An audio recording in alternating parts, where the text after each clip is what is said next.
Hello everyone and welcome to Edutap Himachal YouTube channel. और आप देख रहे हैं आज का हमारा ये मेंस आंसर राइटिंग सेशन, जहां पर मैं GS1 के टॉपिक से जुड़े कुछ MCQs, कुछ मेंस डिस्क्रिप्टिव आंसर्स आपके साथ डिस्कस करने जा रहा हूं। बेसिकली जैसा आप जानते हैं कि इस आंसर राइटिंग सेशंस के अंदर जो हमारा ऑब्जेक्टिव है, that objective is to understand कि जो भी क्वेश्चंस हमें 4 मार्कर के, 8 मार्कर के या 20 मार्कर के देखने को मिलते हैं इन दी मेंस एग्जामिनेशन ऑफ HPS, उन्हें किस तरीके से आप हैंडल कर सकते हो, किस तरीके से आप उन्हें डील कर सकते हो, क्या आपका अप्रोच होना चाहिए आंसर राइटिंग को लेकर के, राइट। इसके साथ साथ ऑब्वियसली जो क्वेश्चंस का कंटेंट है, जो हमारा स्टैटिक पार्ट है, जो हमारी तैयारी का, हमारे आंसर्स का क्रक्स बनता है, वो भी हमारा रिवाइज हो जाता है इन क्वेश्चंस के साथ। सो आई होप कि मॉर्निंग में जो क्वेश्चंस फाइल हमने आपके साथ टेलीग्राम ग्रुप में शेयर की थी, वो क्वेश्चंस आपने देखे होंगे, उन्हें अटेम्प्ट करने की आपने कोशिश की होगी। और अब जो उनके आंसर्स हैं उनको एक बार हम लोग देखने की कोशिश करते हैं। जैसे सबसे पहले क्वेश्चन नंबर 4, जो मैंने आपसे क्वेश्चन नंबर 1 4 मार्क का मैंने आपसे पूछा था, दैट क्वेश्चन वाज अबाउट अब Satyashodhak Samaj. You had to write a brief note on the Satyashodhak Samaj. Usually जो 4 मार्क्स के क्वेश्चंस हमें देखने को मिलेंगे related to history of India और हिस्ट्री ऑफ हिमाचल, वो क्वेश्चंस हमें 4 मार्क्स में बहुत स्ट्रेट फॉरवर्ड क्वेश्चंस होते हैं। कोई बहुत ज्यादा आपको कॉम्प्लेक्स चीजें क्वेश्चंस के अंदर समझने की जरूरत नहीं पड़ती है। जैसे यहाँ पर आपको सिर्फ सत्यशोधक समाज या ट्रूथ फाइंडर सोसाइटी, इसके बारे में आपको अपना जो भी इंफॉर्मेशन आपके पास है वो बतानी थी। सारे की पॉइंट्स आपके कवर होने चाहिए थे। जैसे यहाँ पर मैंने कवर करने की कोशिश की है कि ये बेसिकली क्या था, ये एक सोशल रिफॉर्म सोसाइटी थी। इंट्रोडक्शन में मैंने आपको बता दिया that Satyashodhak Samaj it was a social reform society. Number 1 cover होना चाहिए था। किसने बनाई? ज्योतिबा राव फूले। सेकंड पॉइंट बिल्कुल कवर होना चाहिए था। कहाँ बनाई? पुणे महाराष्ट्र में। थर्ड पॉइंट बिल्कुल कवर होना चाहिए था। कब बनाई? 24 सितंबर 1873। अब यहाँ पर 24 सितंबर बहुत स्पेसिफिक डेट है। अगर आपको याद रहती है तो अच्छी बात है, नहीं याद रहती तो एटलीस्ट ये 1873 का ईयर आपको जरूर याद होना चाहिए for all the important social reform organization, चाहे वो ब्रह्मो समाज हो, चाहे वो जो वैदिक समाज है, वैदिक सोसाइटी है उसकी बात हो, चाहे वो आर्य समाज हो, चाहे वो हमारा सत्यशोधक समाज हो। ठीक है। इसके बाद विजन क्या है, ऑब्जेक्टिव क्या है कि education and increase social rights and increased political access या political rights for underprivileged groups, specially females, specially women and lower caste, Shudras and Dalits in the region of Maharashtra, जो उस समय की बॉम्बे प्रेसिडेंसी या बॉम्बे प्रोविंस थी, उससे जुड़ा हुआ, उस रीजन से जुड़ा हुआ, वहां पे जितने भी अंडर प्रिविलेज सेक्शंस है, खासतौर पे females of all the classes and lower cast, so called lower caste of Shudras and Dalits, उनका अपलिफ्टमेंट हो, उनके पॉलिटिकल राइट्स, उनके सोशल राइट्स, उनकी जो एजुकेशनल राइट्स हैं वो उनके बेटर हो। Membership it was open for all. कौन लोग मेंबर बनते थे? सभी कास्ट के लोग मेंबर बन सकते थे। ऐसा नहीं है कि सिर्फ लोअर कास्ट के जो इंडिविजुअल्स हैं वही मेंबर्स बनेंगे। It was open to all caste, open to all sects also. अलग अलग कम्युनिटीज के लोग भी इसके मेंबर बन सकते थे।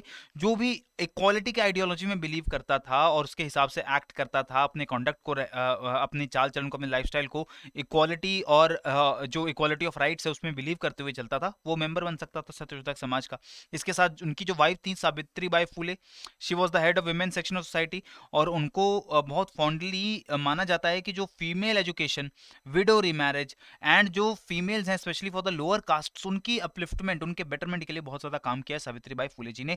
And this Samaj it was disbanded in 1930s as leaders left to join the INC under Mahatma Gandhi, क्योंकि महात्मा गांधी जी का जो सोशल एजेंडा है 1930s के बाद, वो काफी ज्यादा सोशल अपलिफ्टमेंट के ऊपर फोकस हो गया था, हरिजन्स के डेवलपमेंट के ऊपर फोकस हो गया था। तो ये जो सोसाइटी है, इसके जो मेंबर्स हैं, वो INC के भी पार्ट बन गए थे गांधी जी के मार्गदर्शन के अंदर, राइट। तो ये सारी इन्फॉर्मेशन मैंने आपको 60 वर्ड के अंदर देने की कोशिश की। इसमें से ऑब्वियसली इस आंसर को आप थोड़ा फिल्टर करेंगे, थोड़ा और कंडेंस करेंगे, और 60 वर्ड्स के वर्ड लिमिट के अंदर लाने की आप इसको कोशिश करेंगे। ठीक है। Next question it is related to the history of Himachal hill states. Explain the relation of Sikh with the hill states in 19th century. इस तरीके का स्ट्रेट फॉरवर्ड क्वेश्चन हमें 2017 के HPS एग्जाम में ऑलरेडी पूछा जा चुका है, और ये ऑफ्ट रिपीटेड क्वेश्चन है, कई बार रिपीट होता है क्वेश्चन, आपको एग्जाम में देखने को मिलेगा, क्योंकि ये टॉपिक हिमाचल हिस्ट्री का जो पोर्शन है, जो कि हमारे यूनिट 1 का सब यूनिट 3 है, हिमाचल की हिस्ट्री और कल्चर, उसमें ये टॉपिक बहुत इंपॉर्टेंट है कि ब्रिटिश के साथ रिलेशंस, पंजाब का जो सिख एम्पायर बना है उसके साथ रिलेशंस, जो नेपाली किंगडम्स रहे हैं, जो हमारे गुरखा किंगडम्स रहे हैं, उनके साथ रिलेशंस किस तरीके के रहे हैं, और आपस में इन सभी हिल स्टेट्स के रिलेशंस किस तरीके के रहे हैं। बहुत इंपॉर्टेंट टॉपिक्स हैं, आपको अक्सर क्वेश्चंस आते हैं यहाँ पे। ठीक है। सो 8 मार्क का ये क्वेश्चन आपसे पूछा गया 2017 में। क्वेश्चंस का आंसर मैंने यहाँ पर आपको देने की कोशिश किया, ये कंटेंट भी आप इसको याद रखेंगे, that these six relations with the hill states between Ganga and Chenab rivers from the time of the Gurus to the reign of Maharaja Ranjit Singh they fluctuated. ठीक है। फ्रेंडशिप भी रही है, कुछ हिल स्टेट्स के साथ अलग अलग टाइम पे, और ओपन हॉस्टिलिटी भी रही है, दुश्मनी भी रही है अलग अलग हिल स्टेट्स के साथ। तो ये एक मिक्स्ड बैग ऑफ रिलेशन है, ये आपने इंट्रोडक्शन में ही बता दिया इनको, ठीक है। सो इंट्रोडक्शन अगर 120 वर्ड्स का आंसर है तो आप जो आपका इंट्रोडक्शन है, it should not be more than 30 और 35 वर्ड्स, इसके अराउंड आपका एक हेल्दी इंट्रोडक्शन रहता है, ताकि जो मेन क्रक्स है आंसर का उसको आप ज्यादा वर्ड्स दे सकें, ठीक है। फिर मैंने कहा है कि एक एक करके मैंने इन रिलेशंस को थोड़ा सा और एक्सप्लेन करने की कोशिश की है। जैसे Raja of Sirmaur, he paid about 2000 rupees per annum to the Bhangi Sardars of Buna regularly until 1809। जब वो स्टेट ब्रिटिश प्रोटेक्शन में चला गया तो ऑब्वियसली उनको सिख प्रोटेक्शन की जरूरत, सिख एम्पायर की प्रोटेक्शन की जरूरत नहीं रही थी। तो ये रैंसम या कह सकते हैं जिसको आप ट्रिब्यूट कह सकते हैं, वो ट्रिब्यूट भी पे करते थे सिख एम्पायर को अलग अलग टाइम पे। इसके साथ द फर्स्ट सिख चीफ, उन्होंने इन्वेड किया कांगड़ा हिल स्टेट्स को, ये हुआ Sardar Jassa Singh Ramgarhia, who reduced Kangra, Nurpur and Chamba to tributary states, जिन्होंने एक तरीके से उनको ट्रिब्यूटरी बना लिया कि अब वो सिख एम्पायर की सोवरेनिटी में काम करने का काम कर रहे हैं। सिख एम्पायर या कहना चाहिए जो सिख ट्राइब्स थे, जो सिख डिफरेंट मिसल्स थी, उनकी ट्रिब्यूशन में काम करना स्टार्ट कर दिया कांगड़ा के हिल स्टेट्स ने, जिसमें कांगड़ा, नूरपुर और चंबा, इन तीनों हिल स्टेट्स की बात आती है। Around 2 lakh rupees annually in तीनों हिल स्टेट्स के द्वारा मिलाकर के दिया जाता था सिख चीफ्स को। Kangra, the strongest of the hill states, was ruled by Raja Sansar Chand Katoch at that time 1775 से 1823 तक, और इस टाइम पर Sansar Chand he twice invaded Sikh territories also. तो जो संसार चंद थे, हम जैसा जानते हैं कि स्ट्रॉन्गेस्ट रूलर माने जाते हैं, one of the strongest rulers माने जाते हैं सभी हिल स्टेट के जितने रूलर्स हुए हिमाचल के अंदर, उसमें से सबसे स्ट्रॉन्ग रूलर्स की अगर हम बात करें तो संसार चंद कटोच का नाम उसमें आता है काफी ऊपर। और होशियारपुर का रीजन जो बिल्कुल शिवालिक के साथ लगता हुआ रीजन, उन्होंने वहां पर अटैक किया है, बिजवाड़ा में अटैक किया है, and pushed back the Maharaja Ranjit Singh army, जिन्होंने कांगड़ा फोर्ट इटसेल्फ उन्होंने ऑक्यूपाई कर रखा था 1809 तक, ठीक है। तो Ranjit Singh he help defeat the invasion of Amar Singh Thapa, जो नेपाली गुरखा आर्मी का इन्वेजन हुआ था उसको उन्होंने डिफीट करने में मदद की, और ट्रीटी ऑफ ज्वालामुखी उन्होंने साइन की महाराजा रंजीत सिंह ने, जिससे एक तरीके से देखा जाए तो दोबारा से जो रिलेशन हैं between the hill states and the Sikh empire वो थोड़े से बेटर होने स्टार्ट होते हैं। All the hill states north of the Satluj River accepted Ranjit Singh suzerainty and he appointed Desa Singh Majithia as his नजीम और गवर्नर ऑफ द टेरिटरी। तो एक तरीके से जो सभी हिल स्टेट्स थे वो एक तरीके से गवर्नरशिप में आ गए थे सिख एम्पायर की। अब पहला एंग्लो सिख वॉर होता है 1845 में। यहाँ पर हिल states of Shimla and Kangra उन्होंने ब्रिटिशर्स को सपोर्ट किया, क्योंकि एक तरीके से वो सिख एम्पायर की कंट्रोल से निकलना चाहते थे, और वो रंजीत सिंह की पॉलिटी ऑफ एग्रेशन से टायर्ड हो चुके थे, वो इंडिपेंडेंस चाहते थे, और उनको लगा शायद ब्रिटिशर्स उनको ये इंडिपेंडेंस ग्रांट करेंगे, उनके मामलों में ज्यादा इंटरफेयर नहीं करेंगे। लेकिन जब सेकेंड एंग्लो सिख वॉर होता है तो यहाँ पर कांगड़ा के जो हिल स्टेट्स के चीफ हैं उन्होंने सिख्स को सपोर्ट किया, क्योंकि उनको पता लग चुका था कि जो ब्रिटिशर्स की पॉलिसीज हैं वो कोई बहुत ज्यादा अच्छी नहीं है, वो ज्यादा रिप्रेसिव है as compare to the Sikh empire, right? So thus it can be said that relations between Sikhs and hill states in 19th century were turbulent and marred with regular battles and conflicts। तो मैंने conclusion में sum up कर दिया है कि हम सिर्फ ये नहीं कह सकते कि जो हिल स्टेट्स के रिलेशंस रहे हैं सिख एम्पायर के साथ वो बहुत हमेशा अच्छे रहे हैं या हमेशा से बहुत खराब रहे हैं, लेकिन समय के हिसाब से, अपॉर्चुनिटीज के हिसाब से, और जो पर्सनल लीडर्स रहे हैं, पर्सनल राजा रहे हैं हिमाचल के, उनके किस तरीके के पर्सनल रिलेशन रहे हैं सिख चीफ्स के साथ, उस पर भी डिपेंड करता रहा है कि किस तरीके के रिलेशंस इवॉल्व हुए हैं between hill states and the Sikh empire और सिख चीफ्स, राइट। फाइनली जो 20 मार्कर क्वेश्चन मैंने आपको दिया था उसकी अगर हम बात करें, so this question was again related to Indian cultural heritage, जो सब यूनिट 1 का पार्ट बन जाता है, that how fairs and festivals are the exhibitor of the cultural heritage and tradition. अब ये क्वेश्चन थोड़ा सा कॉम्प्लेक्स है। कॉम्प्लेक्स क्यों है कि पहली बार शायद इस क्वेश्चन को पढ़ने में you would not be able to understand कि एक्चुअली आपसे एग्जामिनर किस चीज की इंफॉर्मेशन आंसर के अंदर मांग रहा है। एग्जामिनर ने आपको क्या बोला है कि डिस्कस करना है, जो कीवर्ड है डायरेक्टिव है आपके लिए। पहला पार्ट होता है क्वेश्चन को समझने का कि क्वेश्चन में डिमांड क्या है वो आप समझ जाएं, तो आपको चीजें को डिस्कस करना है। डिस्कस करने का मतलब है कि सारा 360 डिग्री व्यू पॉइंट आपको देना पड़ेगा, अच्छी बातें बुरी बातें वो आपको बतानी पड़ेंगी जिस भी इशू के बारे में बात हो रही है। अब ये इशू क्या है, आपको ये डिस्कस करना है कि जो भारत के अंदर या वर्ल्ड के अंदर फेयर्स एंड फेस्टिवल्स होते हैं, जो मेले होते हैं, उत्सव होते हैं और त्योहार होते हैं, वो किस तरीके से एग्जिबिट करते हैं, शो करते हैं, शोकेस करते हैं कल्चरल हेरिटेज को और ट्रेडिशन को, जो हमारी सांस्कृतिक विरासत है उसको किस तरीके से सामने रखने का काम, शो करने का काम, डिपिक्ट करने का काम त्योहारों, उत्सवों और मेलों के द्वारा होता है। इसको आपको डिस्कस करना है, ठीक है।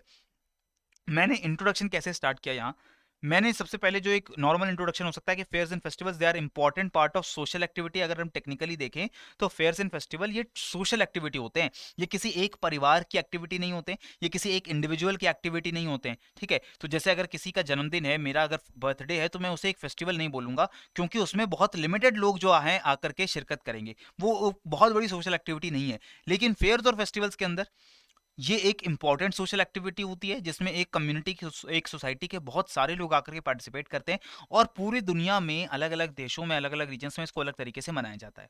अगर मैं इंडिया की बात करूं, in India traditional fairs and festivals are connected with, अब देखो इंडिया के अंदर ये फेस्टिवल्स मनाने का या फेयर सेलिब्रेट करने के कारण क्या हो सकते हैं, अलग अलग कारण है। रिलीजियस बिलीफ हो सकता है, धार्मिक कारण हो सकते हैं, फोकलोर जो हमारी मिथ्स होती हैं, जैसे अलग अलग रीजन्स में कुछ कहानियां होती हैं। हिमाचल की अगर हम बात करें तो अलग, कुल्लू वैली में अलग, चंबा वैली के अंदर अलग, किन्नौर के अंदर अलग, लाहौल स्पीति के अंदर अलग, उनकी रीजनल कुछ कहानियां होती हैं। उनके कुछ अपने फोक हीरो होते हैं, उनके कुछ अपने फोक देवता होते हैं, लोक देवता होते हैं, कुछ लोकल कस्टम्स होते हैं। ठीक है, सीजन्स के चेंज होने के साथ, हार्वेस्ट यानी एग्रीकल्चरल साइकिल के खत्म होने के साथ, किसी हिस्टोरिकल और रिलीजियस पर्सनैलिटी के बर्थ और डेथ एनिवर्सरी के हिसाब से हम लोग सेलिब्रेट करते हैं मेलों को, हम लोग सेलिब्रेट करते हैं फेस्टिवल्स को। ठीक है, अब इंडिया की अगर हम बात करें तो not only many different festivities are celebrated, but एक ही फेस्टिवल को सेलिब्रेट करने के अलग अलग कल्चरल ट्रेडिशंस भी हो सकते हैं डिपेंडिंग अपॉन द रीजन, अलग अलग इलाकों में। जैसे अगर मैं बात करूं, मकर संक्रांति का त्यौहार होता है, जनवरी के सेकेंड वीक में मनाया जाने वाला त्यौहार है। इसको पूरे देश में अलग फॉर्म से मनाया जाता है। नॉर्थ इंडिया में इसको संक्रांत कह देते हैं, लोहड़ी कह देते हैं, वेस्टर्न इंडिया में उत्तरायण कह देते हैं, साउथ इंडिया में पोंगल का फेस्टिवल बन जाता है ये तो, और ईस्टर्न इंडिया में मकर संक्रांति के नाम से जाना था। तो एक ही फेस्टिवल को अलग अलग तरीके से, नॉर्थ ईस्ट इंडिया में बिहू के नाम से। तो इंडिया ये दिखाता है कि जो आपका कल्चर है, जो आपका ट्रेडिशन है, अलग अलग एरियाज का जो यूनिक कल्चरल ट्रेडिशन है वो आपके फेस्टिवल्स में निकल करके सामने आता है। कैसे निकल करके सामने आता है, अब मैं बॉडी में शिफ्ट कर रहा हूं। बॉडी के अंदर मैंने पॉइंट वाइज ये सारे अपने आर्ग्यूमेंट्स को फुलफिल करने की कोशिश की है एग्जांपल्स के साथ। जैसे पास्ट के साथ हमारा कनेक्शन, बहुत सारे फेयर्स एंड फेस्टिवल्स में सैकड़ों साल पुरानी जो प्रथाएं चली आ रही है उनको हम आज भी सेलिब्रेट करते हैं। जैसे एग्जांपल मैंने हिमाचल का यहां पर दिया कि मिंजर फेयर है चंबा वैली का, हिमाचल में। ठीक है, अब यहाँ पर जो चंबा के राजा की विक्ट्री है ओवर द त्रिगर्ता रूलर, उसको हम सेलिब्रेट करते हैं आज के समय भी। ठीक है, तो ये एक तरीके से हमारे पास्ट को हमारे प्रेजेंट के साथ जोड़ने का काम करता है, इसलिए हमारी कल्चरल हेरिटेज का पार्ट है। क्लियर है। जैसे दिवाली के अंदर लक्ष्मी पूजा का जो हमारा प्रथा है, वो प्रथा हमारी सैकड़ों सालों से चली आ रही है। जो दिवाली के समय दीप को जलाने की, लाइट करने की, प्रकाश करने का जो हमारा प्रथा है, वो हमारा कहा जाता है रामायण के समय से चला आ रहा है। तो एक तरीके से हमारे पास्ट से हमें जोड़ने का काम करते हैं ये हमारे फेस्टिवल्स। उसके बाद नेचुरल फिनोमिना की सेलिब्रेशन है।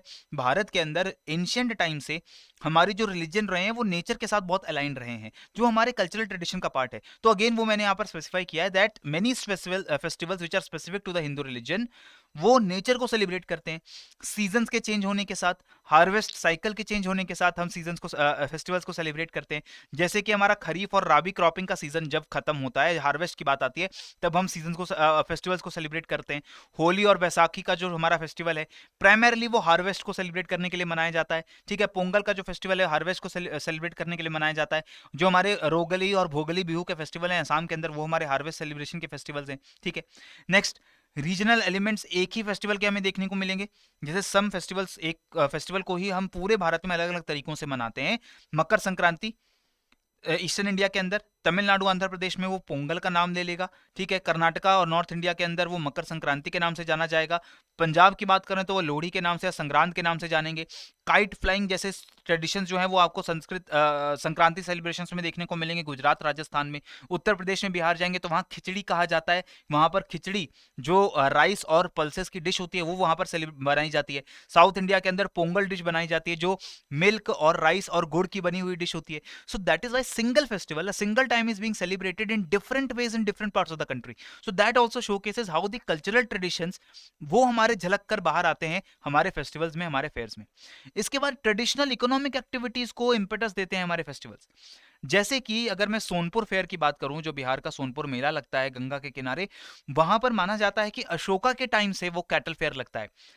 वहां पर छोटे एनिमल्स, जो चिकन है, गोट्स हैं, शीप है, वहां से लेकर के एलिफेंट्स तक, बुल्स तक के बड़े एनिमल्स, हॉर्सेस, इनकी ट्रेडिंग की जाती है। तो ये जो ट्रेडिशनल इकोनॉमिक लिंकेजेस हैं वो हमने प्रिजर्व करके रखी हैं। जो ट्रेडिशनल आर्टिसांस हैं, जैसे मूर्ति बनाने वाले जो हमारे आर्टिसांस होते हैं, दुर्गा पूजा के समय उनकी जो मिट्टी की बनाई गई मूर्तियां होती हैं वो मूर्तियां यूज की जाती हैं। जो दिए और दीपक हम यूज करते हैं मिट्टी के बनाए गए इन the Diwali times, they are made by traditional artisans and potters. So ये हमारी जो ट्रेडिशनली इकोनॉमिक लिंकेजेस रही हैं, इकोनॉमिक सिस्टम्स रहे हैं, उसको भी हम लोग सेलिब्रेट करके लाते हैं हमारे मॉडर्न फेस्टिवल्स के अंदर। नेक्स्ट, ट्रेडिशनल आर्ट फॉर्म्स और स्पोर्ट्स, जैसे कि जलीकट्टू का स्पोर्ट हम लोग प्रैक्टिस करते हैं साउथ इंडिया के अंदर। रामलीला जो कि इंटेंजिबल कल्चरल हेरिटेज का पार्ट है, उसको हम लोग सेलिब्रेट करते हैं नवरात्रि के अंदर। जो लोसर का फेस्टिवल होता है लद्दाख में या फिर हमारे लाहौल स्पीति के रीजन में, वहां पर जो बुद्धिस्ट चैंटिंग है, जो हमारे आर्ट फॉर्म है बुद्धिस्ट चैंटिंग का, उसको हम लोग सेलिब्रेट करते हैं, उसको हम लोग आज भी प्रैक्टिस करते हैं। तो ये एक तरीके से फिर हमारे जो ट्रेडिशनल आर्ट फॉर्म्स हैं मॉडर्न टाइम्स में उसको प्रिजर्व करने का एक बहुत अच्छा तरीका है हमारे ये फेयर्स एंड फेस्टिवल्स। ठीक है। Then promotion of unity and fraternity. इन फेस्टिवल्स को और फेयर्स को सेलिब्रेट करने में अलग अलग कम्युनिटीज के लोग भी साथ आते हैं, जिससे सोशल कोहिजन और हार्मनी डेवलप होती है। जैसे हल्दा फेस्टिवल है लाहौल का, वहां पर एक स्पेशल सेरेमनी रखी जाती है जहां पर पूरे गांव के लोग इकट्ठे होंगे और वो पूरे गांव की प्रोस्पेरिटी और वेलबींग के लिए जो है दुआएं मांगेंगे लोगों से। होली का त्योहार होता है, दिवाली का त्योहार होता है, जहां पर हम अपने फ्रेंड्स से, फैमिली से, या फिर हमारी सोसाइटी में रहने वाले ऐसे लोगों से भी जिनको हम अच्छे से नहीं जानते, उनसे जाकर हम लोग मेलजोल बढ़ाने की कोशिश करते हैं। तो again this promotes social harmony and fraternity. So all these things they are again concluded in a single line कि a plethora of fairs and festivals in society are an indicator of rich cultural heritage and their celebration links the present with past culture and practices. So again this is how I have summarized this 20 mark का answer. Clear है? इस तरीके से दोस्तों मुझे उम्मीद है कि आप अपने आंसर राइटिंग प्रैक्टिस को और बेटर बनाते जाएंगे। और जाते जाते मैं आप लोगों को अगेन रिमाइंड करा देना चाहता हूं about the prelims test series. 5-in-1 test series है जहां पर हम आपको 5 very important part of your HPS prelims preparation हम आपको प्रोवाइड करते हैं। प्रीलिम्स की टेस्ट सीरीज इसके अंदर इंक्लूडेड है, प्रीवियस ईयर्स क्वेश्चंस की पीडीएफ इंक्लूडेड है, सॉल्ड जो हमारे करंट अफेयर्स की मैगजीन्स हैं जहां पर पूरा करंट अफेयर्स की कॉम्प्रिहेंसिव कवरेज लास्ट 1 ईयर की आपको प्रोवाइड की जाती है, हिमाचल जीके के अलग अलग टॉपिक्स के वीडियो लेक्चर्स एंड नोट्स आपको मिल रहे हैं, और साथ ही जो हमारे लाइव रिवीजन सेशंस होते हैं वो भी आपको इस कोर्स के अंदर इंक्लूडेड होते हैं।